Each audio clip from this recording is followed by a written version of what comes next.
Hello दोस्तों, आपका स्वागत है आपके अपने YouTube चैनल लॉ स्टडी पर। चैनल को सब्सक्राइब कीजिए और बेल आइकॉन को प्रेस करें ताकि इस चैनल की नई अपडेट आप तक सबसे पहले पहुंचे और इस वीडियो को भी लाइक शेयर और कमेंट करें। तो बिना देरी किए वीडियो को शुरू करते हैं।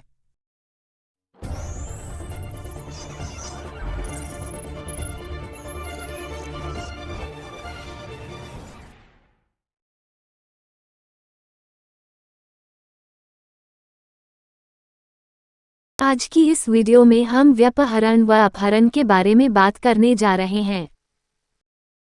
व्यापहरण एवं अपहरण की परिभाषा व अंतर, definition and difference between kidnapping and abduction.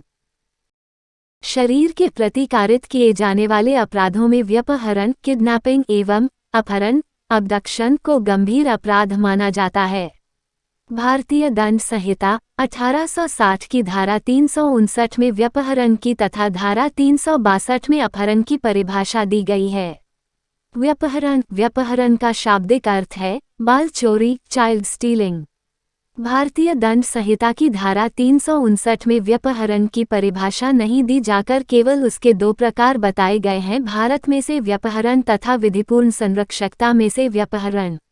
एक भारत में से व्यापहरण संहिता की धारा 360 में भारत में से व्यापहरण की परिभाषा दी गई है।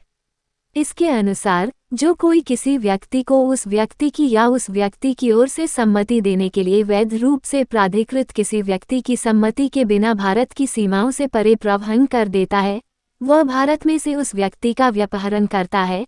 यह कहा जाता है इस प्रकार किसी व्यक्ति को उसकी सम्मति के बिना भारत की सीमा से बाहर प्रवहन करना भारत में से व्यापहरण है। इसके लिए दो बातें आवश्यक हैं, किसी व्यक्ति को भारत की सीमाओं से परे ले जाया जाना तथा ऐसे व्यक्ति को उसकी या उसकी ओर से सम्मति देने के लिए वैध रूप से प्राधिकृत व्यक्ति की सम्मति के बिना ले जाया जाना। हरी भाई 1918-20 मुंबई LR 372 के मामले में यह अभिनिर्धारित किया गया है कि किसी वयस्क व्यक्ति को उसकी सम्मति से भारत से बाहर ले जाया जाना व्यापहरण नहीं है। दो विधिपूर्ण संरक्षकता में से व्यापहरण एक सामान्य प्रचलित अपराध, भारतीय दंड संहिता की धारा 361 में इसकी परिभाषा दी गई है। इसके अनुसार जो कोई किसी अप्राप्तवय को, यदि वह नर हो तो 16 वर्ष से कम आयु वाले को, या यदि वह नारी हो तो 18 वर्ष से कम आयु वाली को, या किसी विकृतचित व्यक्ति को ऐसे अप्राप्तवय या विकृतचित व्यक्ति के विधिपूर्ण संरक्षक की संरक्षकता में से ऐसे संरक्षक की संपत्ति के बिना ले जाता है या बहका ले जाता है। इस प्रकार संक्षेप में यह कहा जा सकता है कि किसी अवयस्क व्यक्ति या विकृतचित व्यक्ति को उसके विधिपूर्ण संरक्षक की संरक्षकता में से उसकी सम्मति के बिना ले जाना या बहका ले जाना विधिपूर्ण संरक्षकता में से व्यापहरण है। इस अपराध के गठन के लिए निम्नांकित 3 शर्तों का पूरा होना आवश्यक है। 1. किसी अवयस्क या विकृतचित व्यक्ति को ले जाया जाना या बहका ले जाना। इसकी पहली आवश्यक शर्त है किसी अवयस्क या विकृतचित व्यक्ति को ले जाना या बहका कर ले जाना। अवयस्क व्यक्ति उसे माना गया है जो पुरुष होने की अवस्था में 16 वर्ष से कम आयु का हो तथा स्त्री होने की अवस्था में 18 वर्ष से कम आयु की हो। यदि स्त्री धोखे से अपनी आयु अधिक बता देती है तो अभियुक्त के लिए यह बचाव नहीं होगा। अर्थन बनाम स्टेट ऑफ केरल 1966। फिर ऐसे व्यक्ति को विधिपूर्ण संरक्षक की संरक्षकता में से ले जाया जाना आवश्यक है। शब्द ले जाए जाने का अर्थ है शारीरिक रूप से हटाया जाना, बॉडीली रिमूवल। ज्यों ही किसी अवयस्क या विकृतचित व्यक्ति को उसके विधिपूर्ण संरक्षक की संरक्षकता में से हटाया जाता व्यापहरण का अपराध पूर्ण हो जाता है। इनरी रुडॉल्फ ग्रेगरी 1970। यह सारहीन है कि उसे संरक्षक से कितनी दूर ले जाया गया।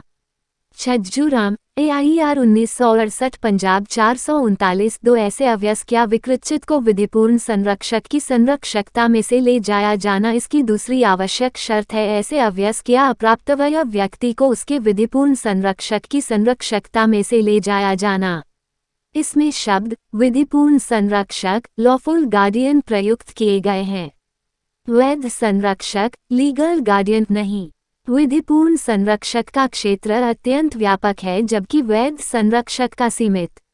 विधिपूर्ण संरक्षक से अभिप्राय ऐसे व्यक्ति से है जिससे अवयस्क या विकृतचित व्यक्ति की देखरेख या अभिरक्षा का भार सौंपा गया है।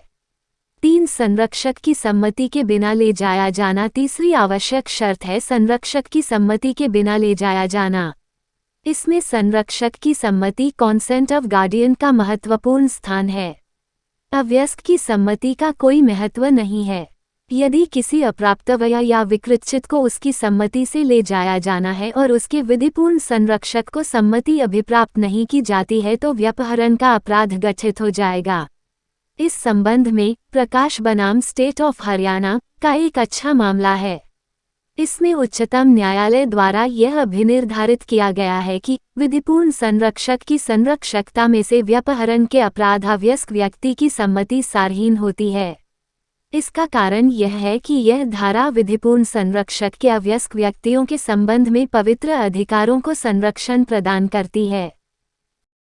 अपहरण भारतीय दंड संहिता 1860 की धारा 362 में अपहरण अबडक्शन की परिभाषा दी गई है। इसके अनुसार जो कोई किसी व्यक्ति को किसी स्थान से ले जाने के लिए बल द्वारा विवश करता है या किन्हीं प्रवंचनापूर्ण उपायों द्वारा उत्प्रेरित करता है वो उस व्यक्ति का अपहरण करता है।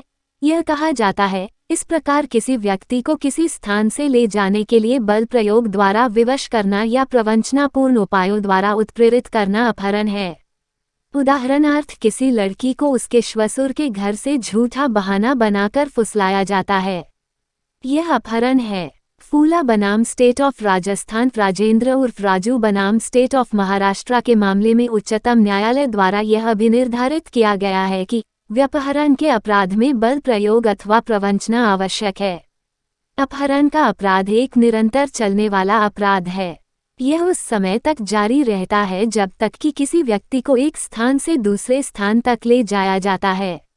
अप्राप्तवय लड़की को उपाप्त करना धारा 366 क में किसी अन्य व्यक्ति के साथ अयुक्त संभोग करने के लिए किसी अप्राप्तवय लड़की को उपाप्त करना दंडनीय अपराध है।